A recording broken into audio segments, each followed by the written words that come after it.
Buenas tardes, mi nombre es Ángel y hablaré sobre la época prehispánica, el virreinato y sobre la guerra de la independencia.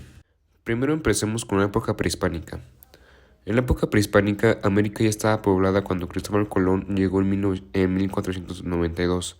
Los primeros habitantes llegaron hace aproximadamente 40.000 años. Hay tres teorías sobre el poblamiento de América. La autóctono, que se dice que la vida se originó en África; la único, que se dice que personas de Asia cruzaron por medio del estrecho de Bering; y por último la múltiple, que se dice que igual llegaron por el estrecho de Bering, pero en menor cantidad y de mayores lugares. En el periodo prehispánico se crearon culturas como la mixteca, la totoneca, tolteca, huasteca y purépecha. La cultura mixteca se subdividió en mixteca alta, baja y de la costa.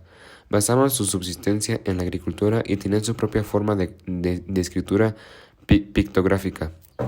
La cultura totoneca se ubicaba en la zona costera de Veracruz y norte de Puebla, con una economía agrícola y comercial. Ellos construyeron importantes sitios arqueológicos como el Tajín. Los toltecas influenciaron con su arte y arquitectura a toda Mesoamérica, y su gobierno era militarista. La cultura huasteca habitaba en tierras bajas y cálidas, cerca del Golfo de México, y tenían habilidades musicales. Los purépechas fueron un grupo poderoso en Michoacán, con un sistema político complejo y una agricultura productiva. Ellos mantuvieron su lengua pura y se destacaron por la metalurgia. También México en ese tiempo se clasificaba por Aridoamérica, Oasisamérica y Mesoamérica. Aridoamérica era un territorio seco, árido y con climas extremos, formado por extensas planicies y altas montañas. Tenía grandes dificultades para la agricultura a causa de la poca lluvia y de la humedad. Por sus características geográficas, la llevó a que nunca se formaran culturas trascendentes y bien desarrolladas. Sus dioses eran asociados a los fenómenos naturales, el sol, la luna y los animales. Ahora, en Oasis América, su territorio se componía por los actuales estados de Chihuahua y Sonora, en México, y Arizona, Utah, Nuevo México, Colorado, Nevada y California en Estados Unidos. Su geografía se componía por la Sierra Occidental en México y las grandes montañas rocosas en Estados Unidos. Contaban con extensas planicies desérticas en Sonora y Chihuahua, por lo que su clima era muy árido y seco. Pero contaba con importantes zonas acuíferas como los ríos Bravos, Conchos, Yaqui y Sonora. Se hacían intercambios comerciales con Mesoamérica, porque contaban con una abundante turquesa y cinabrio, las cuales eran piedras muy apreciadas por los pueblos mesoamericanos.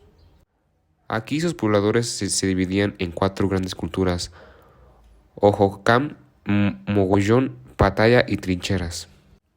En Mesoamérica, su geografía se componía de bosques silvestres, cumbres nevadas, costas tropicales, selvas y grandes extensiones de litorales marinos, por lo que era una zona con muy buena producción agrícola e igualmente la caza, la pesca y la recolección de frutas. Eso fue todo sobre el periodo prehispánico. Ahora pasemos al virreinato. Durante el periodo del virreinato en la Nueva España, el primer gobernante español fue Hernán Cortés, pero su gobierno fue breve debido a los conflictos y malas distribuciones de botines. Posteriormente se estableció un gobierno llamado la Audiencia, la cual se conformaba por un presidente y 4 escuchas. Ellos eran los encargados de administrar, gobernar e impartir con justicia.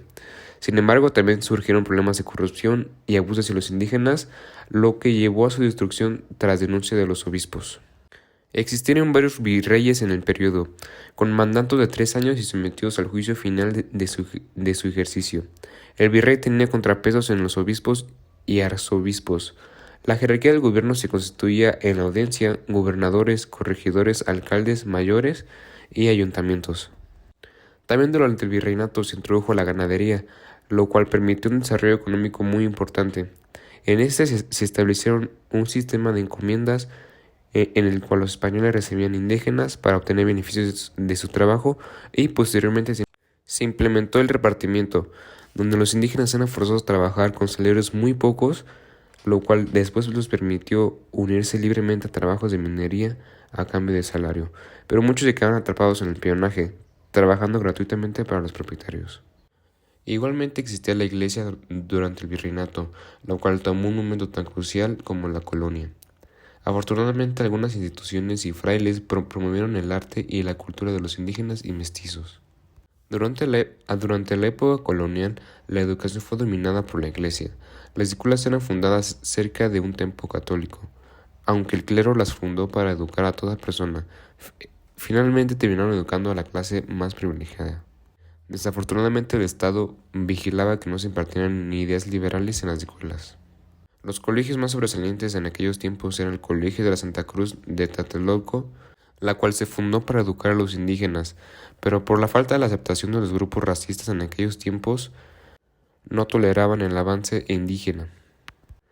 En el Colegio de San Juan de Letrán, también conocido como el Colegio para Mestizos, se enseñó lectura y doctrina cristiana, lo cual impulsó a los alumnos aventajados a ir a la universidad.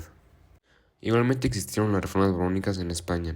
Estas reformas buscaban recuperar el poder delegado en algunas corporaciones, como la Iglesia Católica y los consulados comerciantes, así como moderar la creciente corrupción en todas las esferas del gobierno. Estas reformas tenían como objetivo aumentar la economía mediante incentivos fiscales a ciertos sectores económicos, especialmente al comercio de España.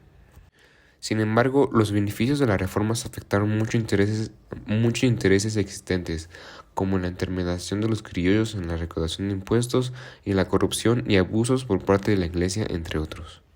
Las leyes y privilegios de todas las clases sociales durante la colonia se vieron afectados, con demandas dirigidas a las clases medias y ricas para pagar deudas contraídas por la Iglesia, y un aumento del 500% en los impuestos para los indígenas.